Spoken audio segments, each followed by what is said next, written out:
Trump rightists to somehow paint a moral equivalency when there is no moral equivalency in so many different ways. That said, Lawrence, how many classified documents did you take home to your beach house or your? I don't know how it's done. I was saying I was on Armed Services Committee like 4 terms, and I still don't tell people what I was briefed like in 1997.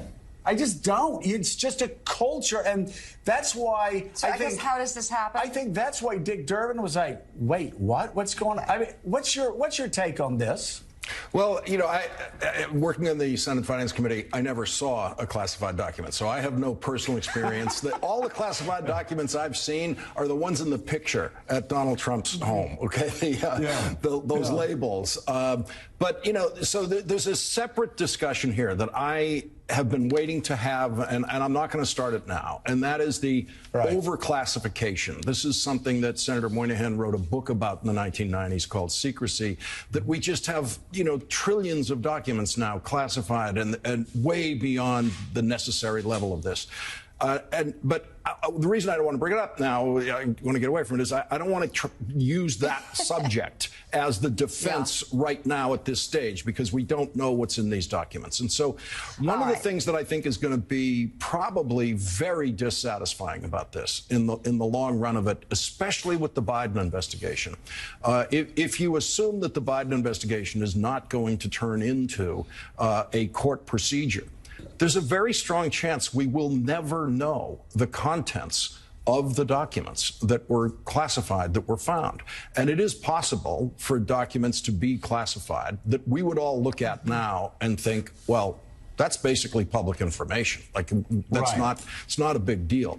And so that's one of the things that if it you know, it's a strong element in what you would call the Biden defense here, but it's information we might never know.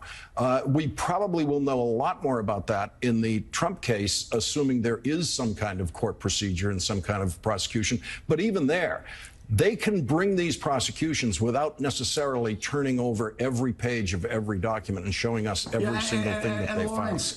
Lawrence, I'm sure you agree with me on this point. The fact that Joe Biden has documents, the fact that he opened up his house and it's nothing like so far, nothing like the Trump document case. That shouldn't confuse Merrick Garland. That shouldn't confuse the DOJ. They should still be able to hold these 2 separate cases in separate silos and still charge Donald Trump if Donald Trump's case justifies charging him regardless of what Joe Biden did. Yeah, and everything we know about the Biden case is because of Biden cooperation. Every single thing we know about it, including this last weekend's discovery where the Biden lawyers, in talking to the Justice Department, said, listen, should we do more? And the details of the search, the Biden search, are really important. This last search, they searched the bathrooms. They searched every single room of the house. That did not happen. Entire house. They opened up their entire house for searching. And that did not happen in Florida. That was a very targeted search in Florida in which the search warrant said, these are the rooms we want to go into. We want to go in the office. We want to go in the storage room. They weren't searching bathrooms. They weren't searching the whole place. And so, and Joe, I heard your earlier discussion about why doesn't Joe Biden come out and make a public statement about this? And I think the problem, so Joe Biden is behaviorally as conservative as you get and careful as you get as a politician. So the lawyers surely are telling him, please don't say anything publicly about this. It's an investigation. He could still say something publicly, but the problem is he would not be able to answer every question, including the very first question, which is, how did the documents leave the building? His answer to that right now is, I don't know. And so, and then how did they get into that box? His answer to that is, I don't know. How did they get to your house? The answer is, I don't know. And that's what the investigation is about. And so him getting up there and trying to take this on as a public subject now would be really difficult, because even he doesn't have the information he needs to answer basic questions. See, So that's why it's great to have to Lawrence on, isn't it? Lawrence's point, number one, I mean, I've heard from sources that DOJ has absolutely asked the president not to talk about this investigation until it's complete. So that's the DOJ awkward denied that. tension.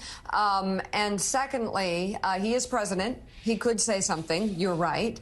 And thirdly, we don't know what the documents are yet. That's not a defense at all. It's still bad and confusing and does not help at all politically. Well, That's where we are. I think when the documents, when new documents stop being discovered, and I would think we're close to that point, then we can start, an explanation.